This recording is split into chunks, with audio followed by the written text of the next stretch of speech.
Hey everyone, welcome back to my channel. If you are new here, welcome. I have not done YouTube. I haven't done a video in a long time, so I feel very uncomfortable. Every time I do a new video, it's very uncomfortable. I'm never gonna get used to this. But anyways, we are in 2022. It's a new year, new goals, new videos. And this year I told myself I'm going to be more consistent with YouTube. So hopefully I stick to that. Hopefully you see me post more videos. I'm gonna be posting a lot of vlogs.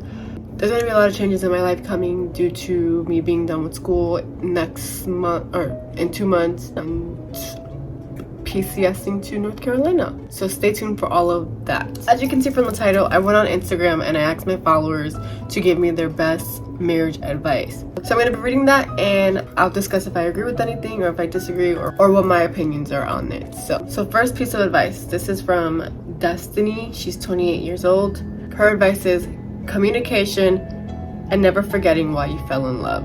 So I completely agree. Communication is probably the best advice anyone could ever give someone who's getting into a marriage or who is currently married. Communication is important. Also, so is comprehension. You can't communicate if you can't comprehend. You can't comprehend if there's no communication. There has to be a speaker and a listener. You both have to be experts at both. Next advice. This is from Jennifer. She's 27. Communication is key and always keeping it spicy.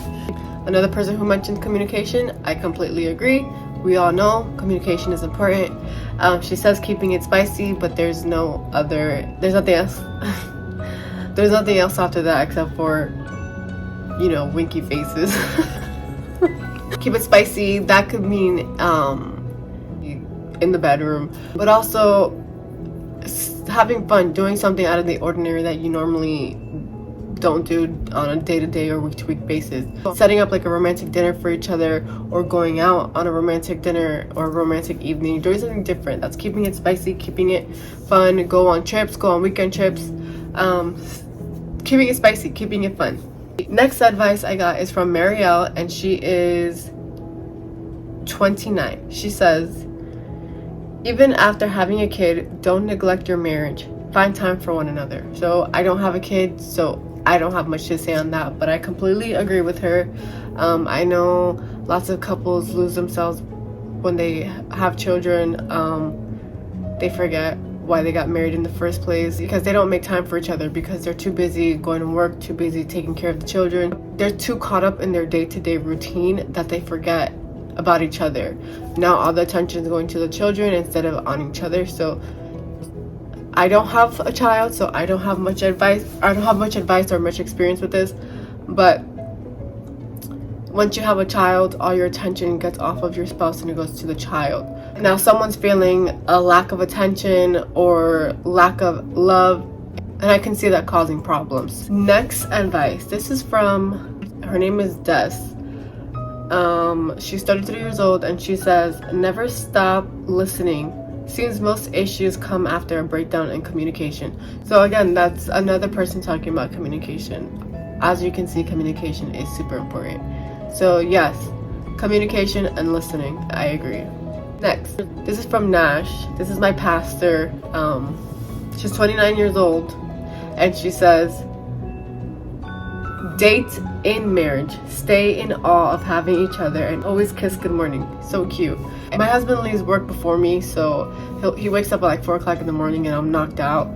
And sometimes I feel him give me a kiss goodbye and sometimes I don't. So every single time I don't feel it, whenever he comes home, I'm like, you didn't kiss me good morning. And he's always like, yes, I did. But yeah, so I think kissing good morning is important. I think it's important to kiss good night and to kiss good morning. Kiss when you come home, kiss when you leave. That's important to me. I know a lot of people might feel different about that.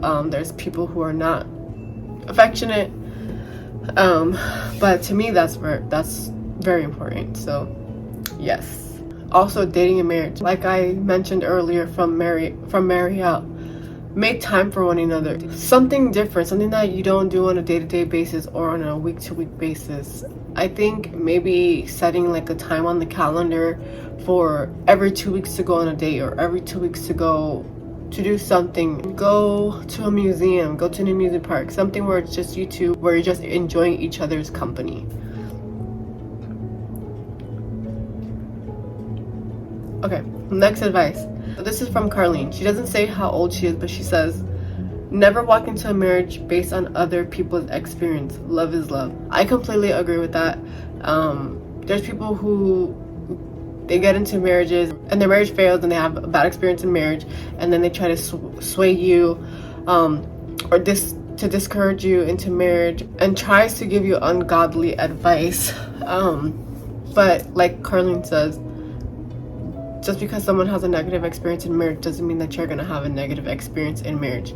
Next one is from Maria. This is my mother-in-law. She didn't say her age, but she is a woman of wisdom.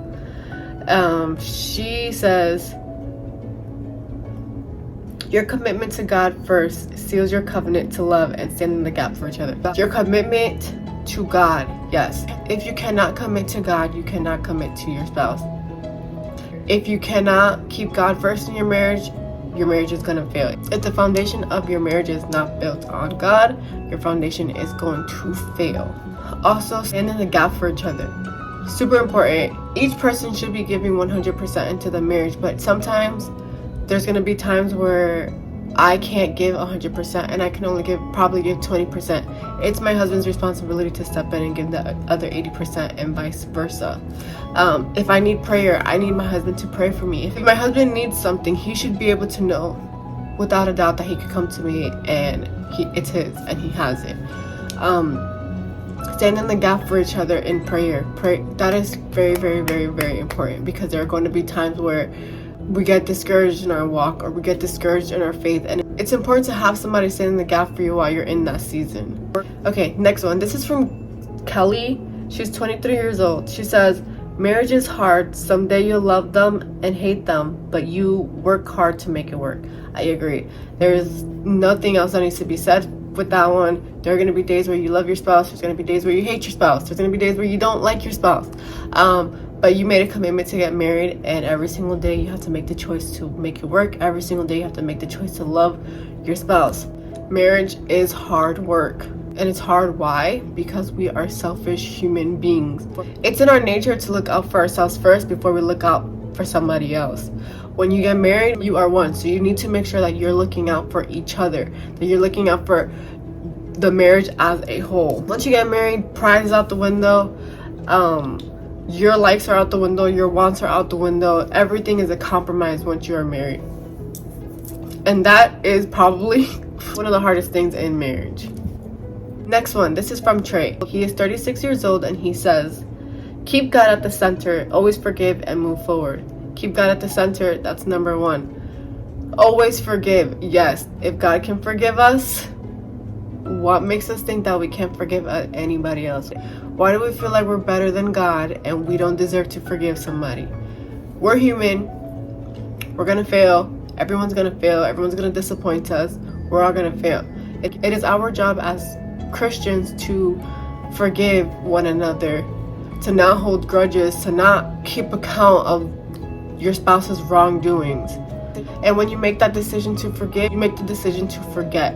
You don't bring it up again. You don't remind them of their mistakes. You move on. This one is from, her name is, I don't know what her name is. I just have her Instagram name here. She is 26, and she says, to make sure your spouse loves God more than you, because that's important. I agree with that.